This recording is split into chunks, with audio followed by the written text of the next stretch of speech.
Okay. Hey guys, today we are here with Raleigh's Army at 1413 Visual Studio. Today we have Jameer and Madison. I'm from Bertie County and I'm 20 years old. Yes, and I have lived in Greenville for a while. I'm 19 years old. We're here to share our story on how we met and our journey through cancer. Yes. We met at Manyard Children's Hospital. Yes. Yeah, that's where it all got started. Yeah, that is where it all got started. My journey started in June of 2023. I was diagnosed with acute myeloid leukemia, and that started my 7-month cancer treatment. It was I just completed my junior year of high school. I was planning, I played varsity basketball, and I was going through summer workouts, and it just didn't feel the same. Like my energy, everything just felt off. And my mom was like, yeah, let's just go get checked out. And we didn't think anything of it really. And then they just came in and was just like, so your blood counts are a little off, and we think you have cancer. And it's just, a kid who's never broken their arm, never got stung by an insect. Like I've never, ever before that. And yeah, now you have cancer. It was kind of mind blowing. Well, off bat, I had 2 questions. I said, is it curable? Like, is there a cure, or is this one of those, you only a matter of time? And 2, am I going to lose my hair? And that's the same question. Yeah, am I going to use my hair? And you're like, probably. Yeah. Like the biggest question. Yeah, seriously. Yeah. Honestly, and yeah, what's the plan? Because they were like, well, good news is not, well, curable's not the word, because you don't technically say you're cured until like 5 years after in remission. But they were like, there is a high like prognosis or outcome. I don't know the technical term. They could treat it really good. Yes, yeah. And yeah, then like, what's the roadmap? What does my treatment look like? Like, am I going to be in the hospital for the next 3 years, or is it like I make visits? And yeah, they're very like open though, very transparent of what's the next steps. It's kind of like, it's a paradox, honestly, because you're flooded with support. Like, everybody, once everyone knew and like we announced it, everyone's here, and like people you haven't talked to in years are reaching out, like anything you need, like just reach out. So it's kind of like a weird feeling, because like you do have support, but also no one really understands what you're going through until you meet other patients, especially when you're like similar age and like, what in the world? And saying like anything you need is so hard to like answer that question. Right. Like, in a way, I need to know I'm gonna like be okay. Yeah. Like, you can't provide that. Yeah. Like, actually I don't know, but thanks for asking. Yeah, seriously. Or like, how are you doing? Yeah. Are you okay? I'm trying. I'm living. Yeah, seriously. I'm still here. Still waking up in the morning. You learn a lot to be like grateful. Like, of course, it just gives you a new perspective, like a completely different perspective, like lens to look through. Like, I could be very like my health, my life is in question. Yeah, honestly, just like appreciation of just the little things like that we take. Like, I remember my first time I didn't have the physical strength to sit myself up in bed. Like, that was, especially in like a month ago, I was perfectly fine, like doing up and downs, like on the basketball court, like going through these intense workouts and all these things. And it's like, now I literally like, I can't even sit myself up in bed. Like, it felt it's very humbling. Like, I don't know if that's the word, but that's the closest word I can think of right now, for the lack of better words. I think that's like a good word for it. It's like a humbling experience. It really is. Yeah. I was diagnosed with non-Hodgkin's lymphoma in May of 2023. I don't even know like what. I went because I thought I had COVID. Like, COVID was like kind of a Right. It was big, but it was like dying down. It was dying down, but it was still like I remember like the beginning of my senior year, because I was also in high school, I played tennis and I was like cheering for football. So I'm like, I'm outside and all this cold and I got on t-shirts and a skirt. I'm coughing because I'm sick. Right. And then basketball season came around. I was cheering then and I would go outside in the cold. Like, you know, like going from like a hot setting to a cold setting. Right. I'm like, God, I just keep getting sick because I'm not listening. I'm like not dressing accordingly. Yeah. So one day I just wouldn't stop coughing and my dad was like, that's not normal. You're going to the emergency room. And then I go and, you know, my chart, it shows the results before it goes to the nurses and stuff. Oh, yeah. So I'm looking at everything, and it was like possibly lymphoma. And I was like, what's that? And so everybody is like, they got these faces trying to figure out what's going on with me. And I'm on my phone acting like nothing's wrong. Right. Searching up what's lymphoma. And then I'm like, hold on, this is cancer. Right, wait a minute. And I'm like, this ain't right. I'm literally like not paying any attention to that. I'm like, oh, I'm going to be fine regardless. Like, I don't have that. Yeah. And then they called my mom like 2 days later after I got discharged that same night. And they're like, yeah, I'm not sure why she got sent home. This is a medical emergency. She needs to come back like right now. And I remember my mom, she got off the phone and she was like, go ahead and pack your bag. And I'm like, okay, do I need to pack my stuff for graduation too? Because that's also that's a priority right now. Like, I don't know what they're talking about, but I got to graduate. Because I was going to Martin Community, so I'm like, I'm not missing this. I've been here for 4 years. Like, right. So I'm there like this whole time and they're doing like all these treatments and things because nobody hadn't told me I had lymphoma yet. Right. So they're doing all these treatments and I'm steady saying, all right, when am I going to go home? When am I going to go home? Yeah. Yeah. And then I went home and I came back and that's when they told me. And I was kind of just like, dang, well, at least I graduated. Right. Yeah. Priorities. I feel like I was kind of like disassociated in a way. Right. Like I didn't really know how to feel about it until like that first like actual treatment because after you get the port, I don't know if you did you like start getting chemo immediately after the port? Yeah, they waited to like let it get settled in. I think I got my port on a Saturday to start chemo Sunday, but it was like real expedited later. Like you need to start as soon as possible. Like I got the port placement and you know you're on like deep anesthesia. Port? So it's we both have a scar right Yeah, here. But where's mine? essentially it's an IV that goes directly to your heart. Like so chemo, it's like chemo. Like it's very, very strong medicine. And if it goes to like a normal IV, it would literally like burn your veins. So it has to go straight to like the big arteries or it's like really, this. Yeah. I still have like mine. Super small, yeah. Yeah. It's a lot smaller than I have mine too. Yes. Yeah. They had started my chemo immediately like after the surgery. Oh, so I would sleep and just woke up to getting chemo. Oh God. Yeah. No. And then so like when I went back, that's when I had to like get my port plate, like the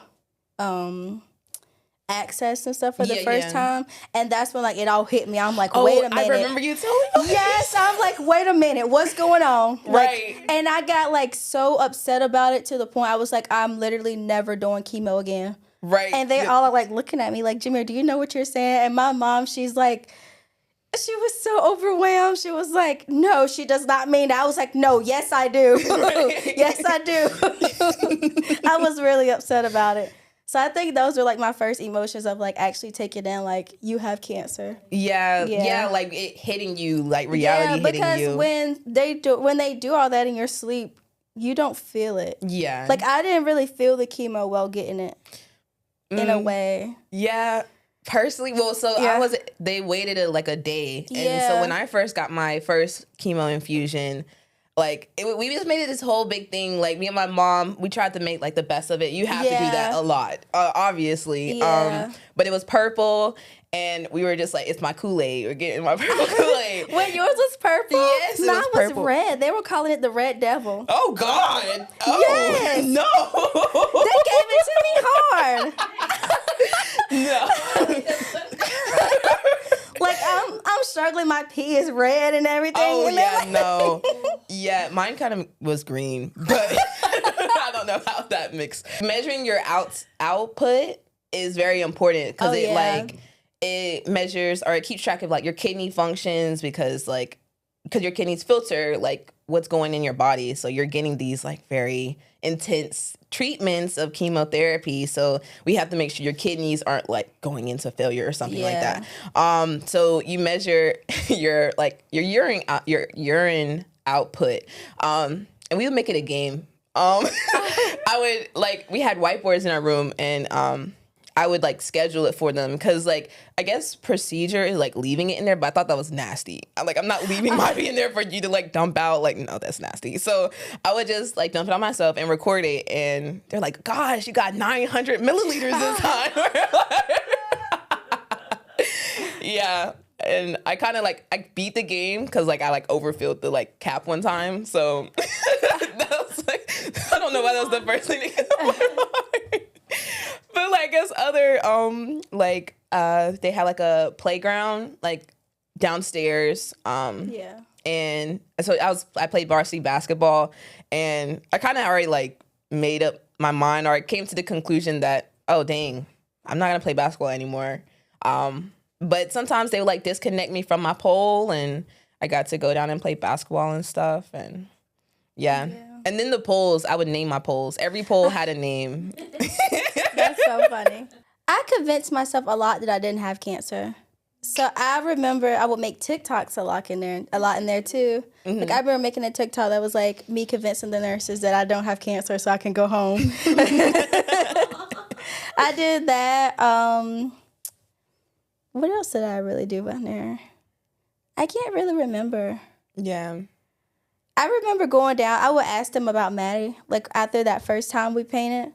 Yeah. But I couldn't like go in the playroom because I didn't want to play with dolls. Yeah.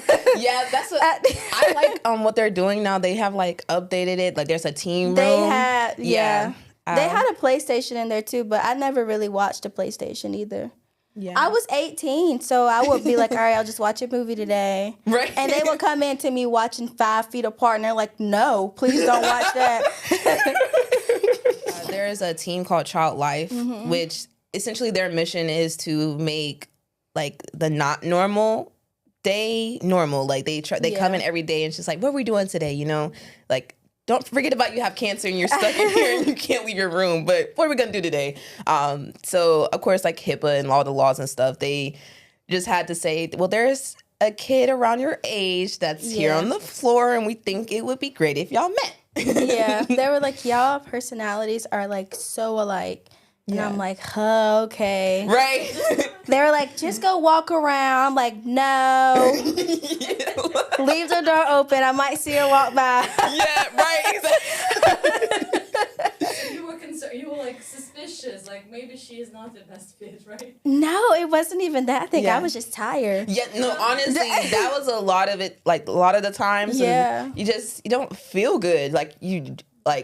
That's like the most minimized way to put it. Like, just don't feel good. Like, I remember when we were painting, I was just like trying to push myself through. Then it got obvious me and her were just not feeling it no more. They're like, all right, so we can go back now. Yeah. And I'm like, yes. Right. Like, she's so cool, but yes. Right, I'm tired. It was so tiresome. Yeah. But like they could tell that we really like kicked it with each other. Yeah, definitely. But it got to a point where we're just like, how was the first how it happened actually? Yes, okay. I remember your aunt was there. Yes, my aunt was there and your mom was there. Mm-hmm. And Lexi, it basically arranged this like painting date. Like she got us both our own little canvases and paints and stuff and came up with a prompt and was just like, I'm just here to facilitate, but I'm not really here. So yes, this is what y'all are painting, but y'all talk and just, I was like, okay. Yeah. Was it awkward at first? A little bit. I think so. But then we were talking about where we're from, and it's literally like 20 minutes away. Like I was like, I'm from a small town. She's like, I'm from a small town too. Yeah, I'm from. You probably never heard of it. It's Edenton. What? And we're like, we're from Bertie. And we're like, oh. It was so crazy. It was so crazy. Yeah, actually. I think your aunt and my mom, they like bonded the most off of that. Yeah. Like coming from small towns. Yeah, because coming like in Greenville, like Edenton and Windsor, like you may have heard of them, but no one really knows where they are. But I always say by the Outer Banks. Yeah, that's a good way to put it. I was going to the 4th grade, and coming from a small like country town, I don't know why, but I got bullied for my like pencil and water, like just the real twang. What? Yeah, seriously. But anyways, and like I kind of like I guess assimilated to like minimizing that, like being conscious of how I speak. Yeah. And just being in a completely new environment. Like I've been in the hospital for maybe not even a month now, and this is my daily life now. And just like that touch of home, like, oh, like look, like I'm not such an anomaly. Like like no, yeah. Maybe not. You want to know something else? Like it also made me feel so much better because, like, how do I even like put this? What I'm trying to say? Yeah, I think it connected. It made me feel so much better seeing like another Black girl my age going through that. Yeah. Definitely, and definitely with the felt like a sisterhood, like we're coming together. Yeah, seriously. And then I get the hair. We were talking about that before we started, but that's so funny because I was thinking about that. Because I had my hair in braids, and we're meeting this girl, and they told me like, yeah, she's brown too, and I was just like, does she have her hair still?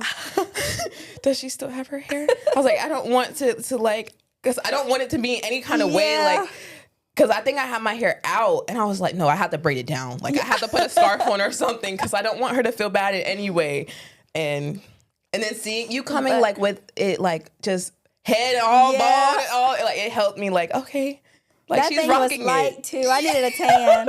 I needed a tan on my head bad. Yeah. I remember Dr. Whitfield asking me and my mom, she's like, have you started losing your hair? Have you started losing your hair yet? I was like, oh no, like my hair is here. Period. But I had a wig on while she's saying that. And the wig, you know how they have like the clamps in the back? So I get home and we're driving, my mom, she has the AC on. And I'm like, dang, it's a lot of wind back here. And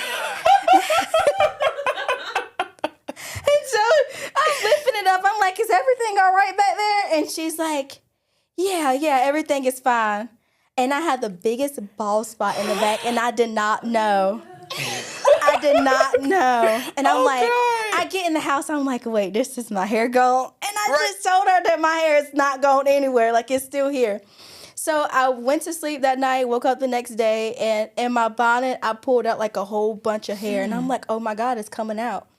So I went to the bathroom, and I'm like brushing it. And I'm like, oh, this is kind of cool. At first, that's what I'm saying, because I'm brushing it, and it's just falling out.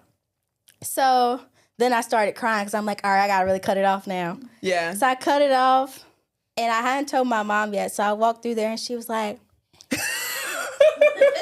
and I think she wanted to cry, but she was like, you're so beautiful. And I'm like, Mom, you can say you can say how you truly feel. And then my friends, they come over, and I was like, yeah, even though I just lost my hair, can you help me put this wig on? And she's like doing it for me.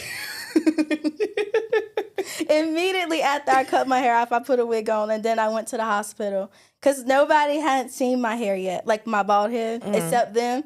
And then I go to the hospital, and I'm wearing this bonnet, and they're like, you can go meet this girl. And I'm like, is she bald too? Right. And they were like, no. And I'm like, so should I wear mine out down there then? Right. But I ended up wearing it out anyway. Yeah. And, nobody looked at me funny. She didn't make me feel any type of way about it. So I was like, oh, it's okay. Right. Yeah.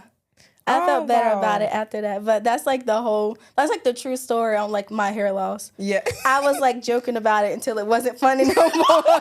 That's so real. That's a lot of things. So you're like joking like, just bald cancer, but I'm bald cancer. It's like when I think about it now, I was joking about so much, but deep down I had to laugh from crying. Right. It was definitely a coping mechanism for sure. Mm-hmm. Yeah. Like I had to keep convincing myself, oh, you're fine. Yeah. Oh, you don't have cancer. Yeah. Speaking of that, this is like kind of off topic, but my grandma, she just passed away. And I remember, we were all like in the living room talking. And I was like, I remember like that first night I told her, yeah, grandma, they think I have cancer. And she looked at me, she was like, you don't have that. And I was like, that's literally what they said. And she was like, no, you don't. That ain't true. They told me that before too. What? Okay. She convinced me the whole time that I did not have cancer. So I think that's what really made me convince myself that too. No, because she actually had breast cancer, but she swear that she didn't. Period. Yeah. No, and so my aunt kind of similar.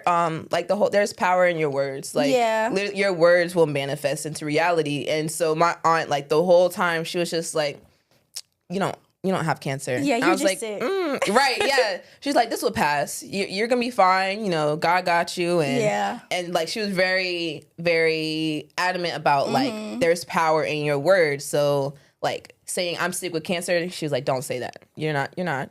Yeah.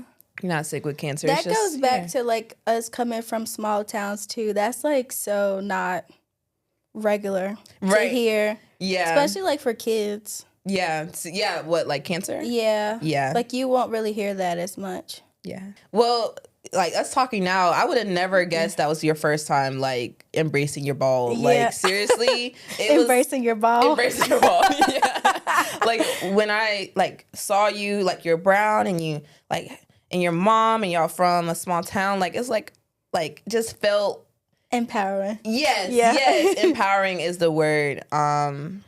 In the moment of just again like just seeing someone like me that I can relate to and it's like truly relate to. Again, like that paradox of I have all this support but no one really knows like what I'm feeling, like what I'm going through. So I think it was really inspiring too.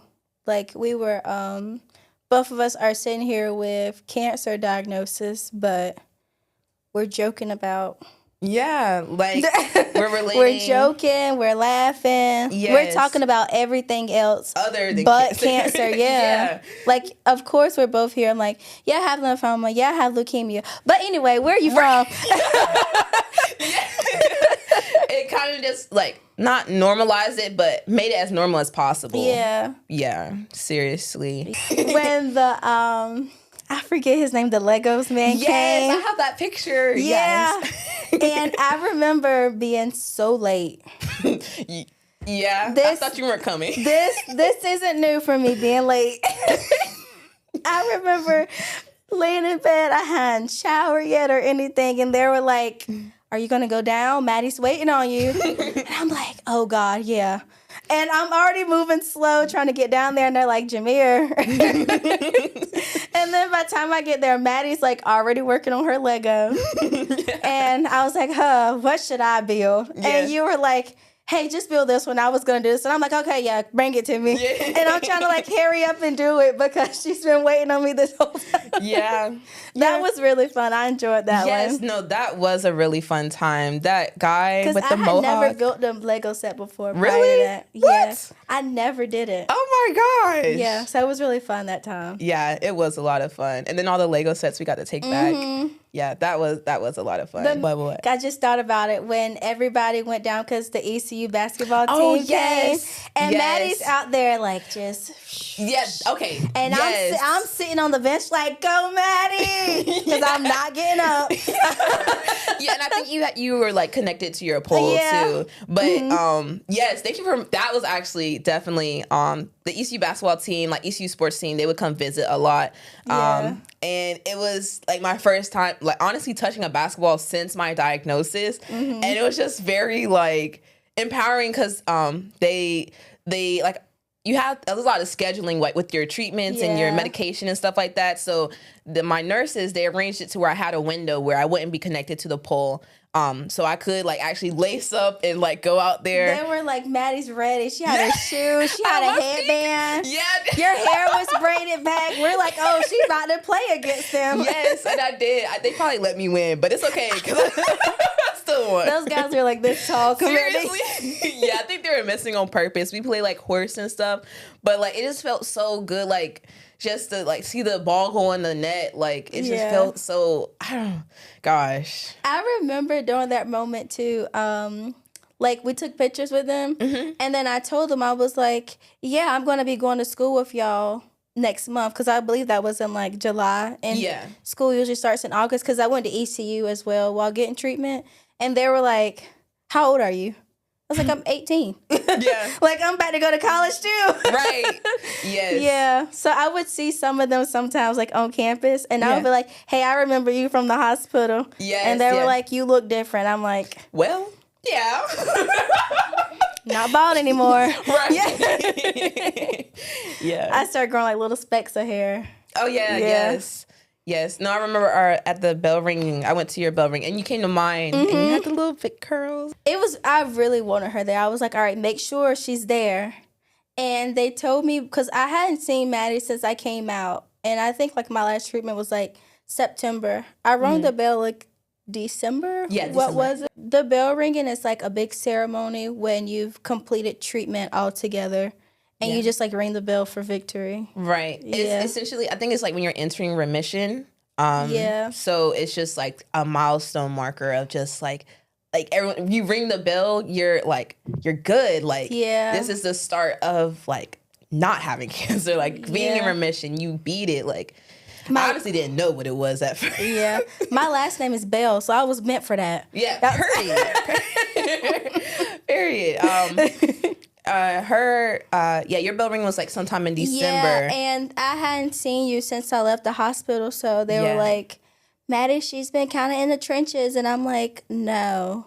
Yeah. And then she came down, and I'm like, oh my God, my girl lost her eyebrows.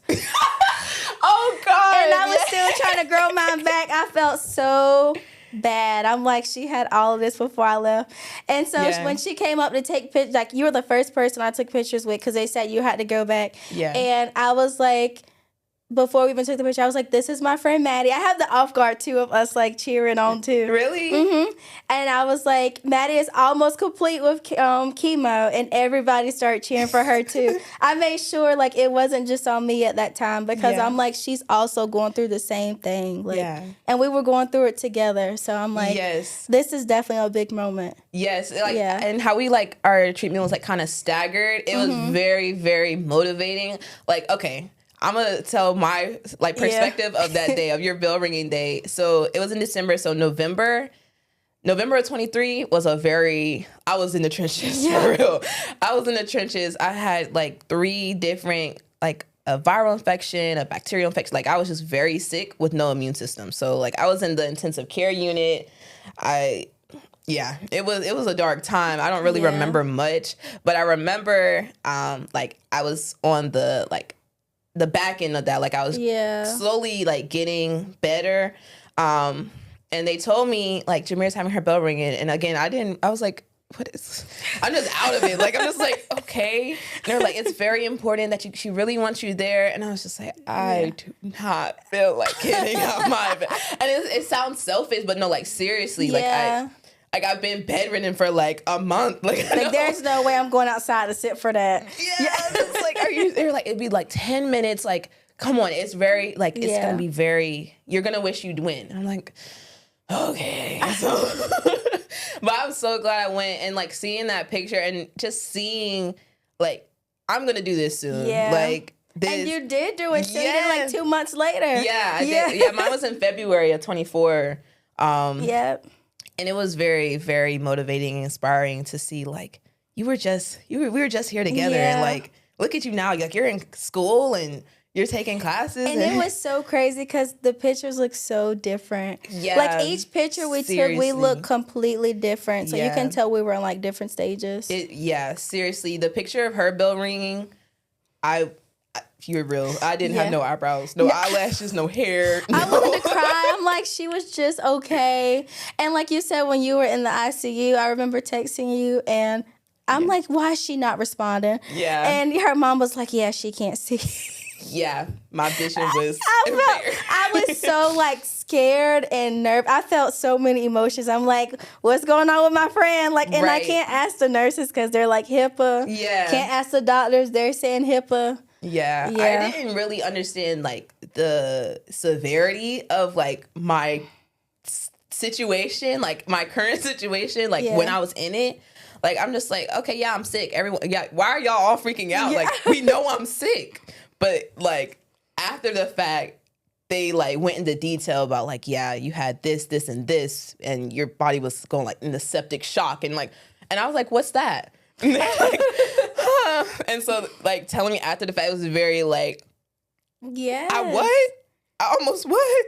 That, like, you asked earlier, like, a change in that perspective lens, that was a very, very significant moment for me of like, yeah, you're almost out of here. You're almost out of here. I'm like, oh. I was so worried about you. Like, I don't even think I was worried about myself that much. Yeah. I'm like, somebody please tell me that she's okay. Yeah. Because she can't respond. She can't see my message. Yeah. And all the like medications, like it was on purpose to like not remember like the pain and everything that was going on. So I come out of it to all these text messages like, we're really praying for you. Like, you got this. I'm just like, what is everyone's problem? Like, we act like I haven't been sick. I'm so confused. It really, really was like, that's what I mean. Like the being like such a motivator, like seeing and like understanding what the bell ringing meant, like the significance, the symbolism of it, like. And like, look at my friend. Like, yeah, she's out here. Like, look at her hair. Yeah. Like, I was so skinny though. Yeah, I was so skinny. Like, I like a fourth grader compared to her. It seemed like. Yeah. Yes, I think this is a good place to, because this is where really Riley's Army came in and like really started bringing us together because, expect like, so you rang the bell and you're at ECU and you're doing the things, and then I finish up my treatment. I ring the bell. She comes to mine, and we're just like, "Yeah, I'm at ECU now. I actually have to get back to class." I'm like, "Okay, well, I wish you the best." And so it's just like those small moments. But then Raleigh Army events, we would like, "Hey, yes, every time, yes, every time." And they would have them like always tell me, "Madison's gonna be there. Are you coming?" I'm like, "Yeah, of course." Right. Yeah. Or Jameer's gonna be there. Okay, I'm gonna be there too. Like, obviously. And that's like the first question every time: is Maddie gonna be there? Right. Or I would text her, "Hey, are you coming? Well, can you come?" Yes, it would be like nice connections to like meet up and like, well, how are you? Yeah. Like, for our family to see each other, and it just really. Like, just, again, after the bell ringing, it's still ongoing. Like, because after your bell ringing, I think the next time we seen each other was at the Painted Peacock. Yes. That was the Riley's Army event. It was the Riley's Army event. Because you were about to go to college. Yeah, that was. I was more excited than her. I'm like, girl, you're on A&T. Yes. So yeah, the Riley's Army events, they like help us touch base and keep connected with each other even after like treatment, and just keeping in touch with each other's lives and just being there for each other. Definitely. They just like checking in, like our monthly little check-in, like, hey girl, it's like how you doing? Check-in, It's like when we get together, you can't even tell like that we hadn't like talked for a while. Yeah. Seriously. Yeah, like right now, I think we hadn't talked since like, well, we talked last night, but like 2 weeks ago, like when we were last here. Yeah. And like we talked, and you would not have been able to tell like that we hadn't talked before that. And for a few months. Like, of course, we keep each other on like social media and stuff like that, like seeing what's going on in your lives, but actually like talking. Now, I can tell you're really busy. Maddie's not on social media like that no more. Yeah. She's so busy. She's too busy for me.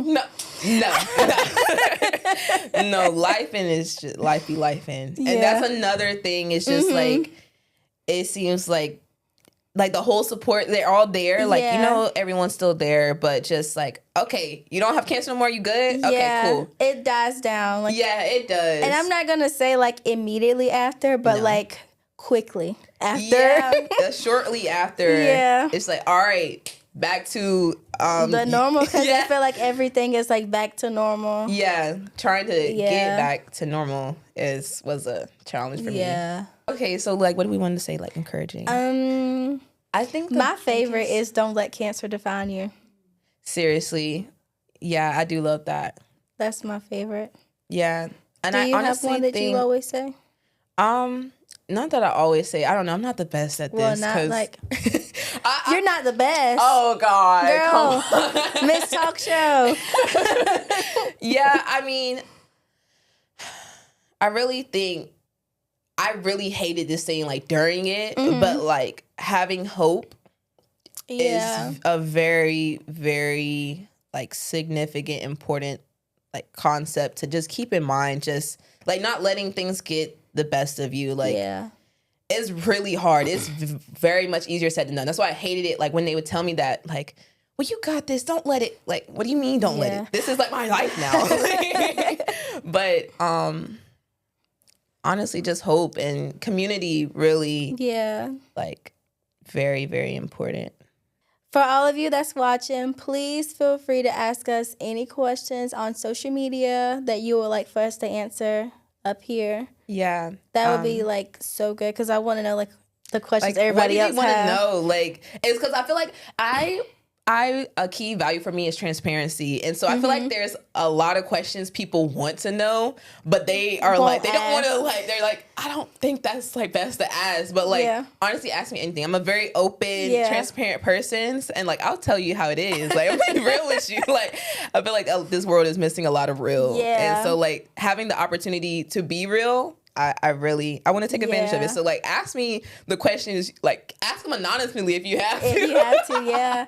And that reminds, like before I was diagnosed with cancer, I would want to know like certain questions. So like I try to answer those questions now, but there's probably people who want to know more. Yeah. Like I think one of my biggest questions before even thinking about cancer, I want to know, do you just lose the hair on your head or like do you lose hair everywhere? Like until I start losing my eyebrows and stuff and I'm like, oh yeah, you lose hair everywhere. Like every day I'm like, oh my God, it's in my eyes. Oh gosh, like yeah. I remember telling Dr. Fu, I was like, yeah, I think I'm sick. My nose keeps running. And he's like, oh no, you just don't have nose hair. And I'm like, well, when did that fall out? I thought I was sick. I didn't have any nose hair, so everything. Yeah. And then I was constantly sneezing, like when dust would go up. Yes. Yeah, I thought I was sick. Yes. Well, thank you guys for joining and watching. We'll be back for episode 2 for sure. Yes. Don't forget to ask questions. Right. Yeah. Don't be scared. Don't be scared. Don't be scared. Anything that you would want to know, your friend want to know, please. I promise it won't offend us. Yeah. Like, that's another thing. Yeah. It's really hard to offend me. You can't. Yeah. The doctors told us we had cancer. I mean, what worse? Right. There's nothing worse than that, I feel like. Yeah, seriously. But we'll see you then. Yeah. Yay!